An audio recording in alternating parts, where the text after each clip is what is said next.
हिंदू धर्म में त्रिदेव यानी ब्रह्मा, विष्णु और महेश को सभी देवताओं में सबसे श्रेष्ठ माना गया है।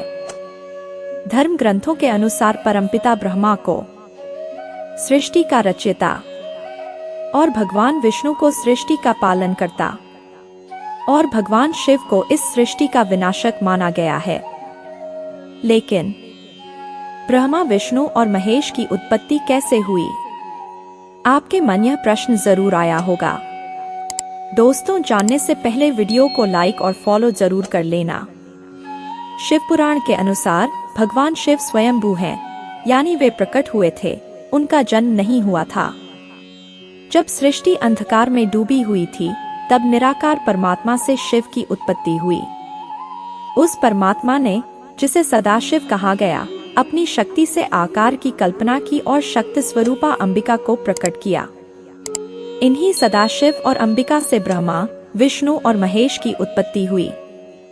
कहा जाता है कि सदाशिव और अंबिका ने सबसे पहले भगवान शिव को उत्पन्न किया, जो सृष्टि के संहारक हैं।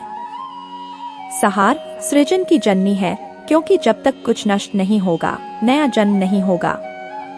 शिव के गले में सर्प, गंगा और शरीर पर भस्म उनके शुद्ध रूप के प्रतीक हैं।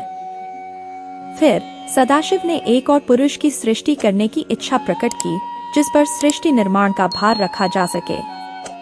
अपने वाम अंग से अमृत मिलाकर उन्होंने एक पुरुष को प्रकट किया और उसे विष्णु नाम दिया, जिसका अर्थ है व्यापक। इसके बाद भगवान शिव ने अपने दाहिने अंग से एक दिव्य ज्योति उत्पन्न की और उसे विष्णु की नाभि में डाल दिया, जिससे ब्रह्मा जी उत्पन्न हुए।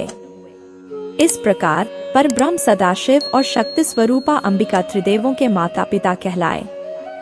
अब प्रश्न उठता है कि त्रिदेवों में सबसे शक्तिशाली कौन है? इस संबंध में कई कथाएं प्रचलित हैं। एक कथा के अनुसार एक बार ब्रह्मा और विष्णु में श्रेष्ठता को लेकर बहस छिड़ गई। तभी एक अग्निलिंग, ज्योति का स्तंभ के रूप में भगवान शिव उनके बीच प्रकट हुए। एक आकाशवाणी हुई कि जो भी इस स्तंभ का छोर ढूंढ लेगा, वही सबसे महान कहलाएगा। ब्रह्मा एक पक्षी का रूप धारण कर ऊपर की ओर और विष्णु वराह का रूप धारण कर नीचे की ओर स्तंभ का अंत ढूंढने निकले, लेकिन दोनों को सफलता नहीं मिली। अंततः दोनों ने हार मान ली और भगवान शिव की श्रेष्ठता स्वीकार की। एक अन्य कथा के अनुसार भगवान शिव ने एक बार कहा कि वे अपनी शक्तियों से सब कुछ नष्ट कर सकते हैं, यहाँ तक कि ब्रह्मा और विष्णु को भी। यह सुनकर विष्णु ने शिव से अपनी शक्तियों का प्रयोग उन पर करने का आग्रह किया। शिव के मना करने पर भी, विष्णु के हठ करने पर शिव ने अपनी शक्तियों से विष्णु को भस्म कर दिया, लेकिन विष्णु की आवाज राख के ढेर से भी आती रही।